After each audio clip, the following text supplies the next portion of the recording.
Hello everyone, নিয়ে হাজির হয়ে গেলাম টমেটো আলু দিয়ে রুই মাছের পাতলা একটা ঝোলের রান্নার ভিডিও। তরকারিটা বসানোর জন্য আমি প্রথমে আলু, পেঁয়াজ, ধনিয়া পাতা, টমেটো আর আদা রসুন বাটা একবারে কেটে কুটে রাখলাম। তারপরে মাছগুলোকে হলুদ মরিচ মাখিয়ে রেখে দিলাম। কড়াইতে চুলাটা বসিয়ে তেল দিয়ে কিছুক্ষণ গরম করে কয়েক ছিটা লবণ দিয়ে দিলাম, যাতে কড়াইতে মাছটা না লেগে যায়। তেলটা গরম হয়ে আসার পর এক এক পিস করে কড়াইতে মাছগুলো দিয়ে দিলাম। মাছটি কড়াইতে দেওয়ার পর এপিঠ ওপিঠ করে লাল লাল করে ভেজে নিলাম। মাছগুলো ভালোভাবে ভেজে নিয়ে এক এক করে নামিয়ে নিলাম। ভেজে রাখা মাছের তেলে কেটে রাখা আলুগুলো দিয়ে দিলাম। দেওয়ার পর কিছুক্ষণ ভালোভাবে ভেজে নিলাম। আলুটা কিছুক্ষণ ভেজে নেওয়ার পর কেটে রাখা টমেটোগুলো দিয়ে দিলাম। দিয়ে কিছুক্ষণ টমেটোগুলো ভালোভাবে ভেজে নিলাম।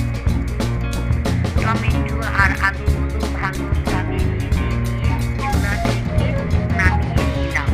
নেওয়ার পর চুলার আলু টমেটো ভাজার পর যে তেলগুলো ছিল ওখানে আমি পেঁয়াজ কুচি দিয়ে দিলাম।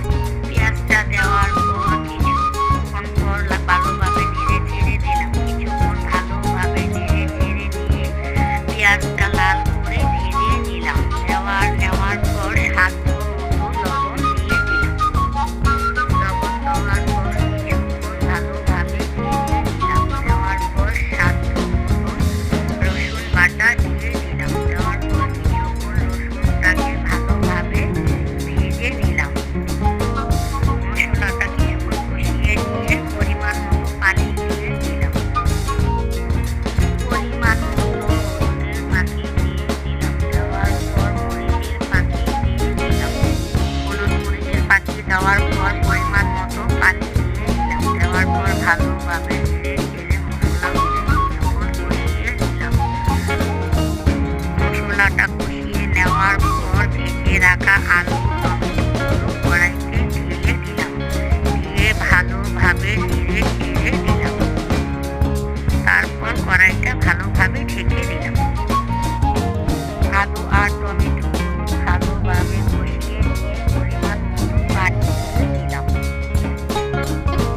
তরকারিটা বলক আসার পর ভেজে রাখা রুই মাছের পিসগুলো একে একে তরকারিতে সবগুলো দিয়ে দিলাম। তরকারিটা হয়ে আসার কিছুক্ষণ আগে গোটা কয়েক কাঁচামরিচ দিয়ে দিলাম। দেওয়ার পর কুচি করে ধনে পাতাগুলো দিয়ে দিলাম। দিয়ে ভালোভাবে ঢেকে নিয়ে 2-3 মিনিট জাল করে নিলাম। তরকারিটা চুলা থেকে নামিয়ে নিলাম। আমাদের ভিডিওটা যদি আপনাদের ভালো লাগে আমাদের চ্যানেলটাকে সাবস্ক্রাইব করে আমাদের